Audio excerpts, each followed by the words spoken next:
si demain, les voitures disparaissaient? Pas dans 20 ans, pas dans 10 ans. Demain matin, tu sors de chez toi et toutes les voitures ont disparu. Les parkings sont vides, les autoroutes sont silencieuses. Fini les SUV, les berlines, les vrombissements de moteurs. À leur place, des centaines de petits engins électriques, des boîtes à roulettes, des Citroën Ami, des Twizy, des Microlino. Bienvenue dans le nouveau monde, le monde post-voiture. Au début, tu souris. Plus de bouchons, plus de pollution, plus d'odeur d'essence. Les rues sont calmes, l'air est pur, les oiseaux chantent à nouveau. Mais rapidement, tu réalises, tout a changé. Ton trajet de 20 minutes en voiture, il t'en faut 1 heure maintenant. Sous la pluie, dans le froid, coincé à 45 km/h derrière une armée de mini-cars électriques. Les grandes villes adorent. Paris, Amsterdam et elles l'ont voulu, elles l'ont obtenu.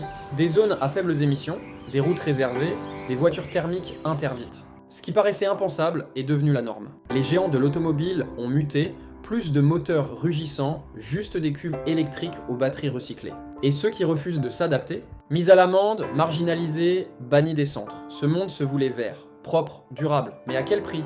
Les citadins s'en sortent, avec leurs amis branchés sur une prise murale. Mais dans les campagnes, dans les montagnes, là où les distances sont longues, le rêve tourne au cauchemar. Les gens n'ont plus accès à la mobilité. Les livraisons prennent des heures, les transports publics saturent. Et tout à coup, cette révolution écologique ressemble étrangement à une punition sociale. Les quadricycles, eux, sont partout. Connectés, bridés, surveillés. Leur vitesse est limitée à distance, leur batterie contrôlée à distance. Tu n'es plus libre de rouler.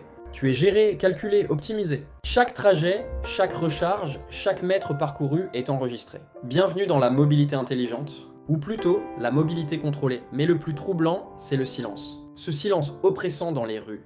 Plus de moteurs, plus de klaxons, plus de vie. Les villes ressemblent à des maquettes parfaites, propres, lisses, mortes. Et pendant que les quadricycles tournent en boucle, les routes, elles, se vident de sens. Certains adorent ce monde.